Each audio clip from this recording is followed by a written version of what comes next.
ప్రాణం అని విన్నవించు ఈ పాటని, నువ్వు నా ప్రాణమని విన్నవించు ఈ పాటని.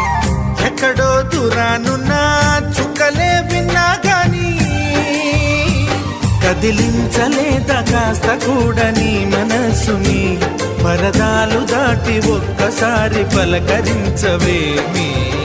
అందరినీ ఇలా వెంటపడి అడగాల సరదాగా నువ్వే ఎదురైతే సరిపోదా. నిద్రపోతున్న రాత్రి నడిగా గుడికి చేరిన గువ్వల నడిగా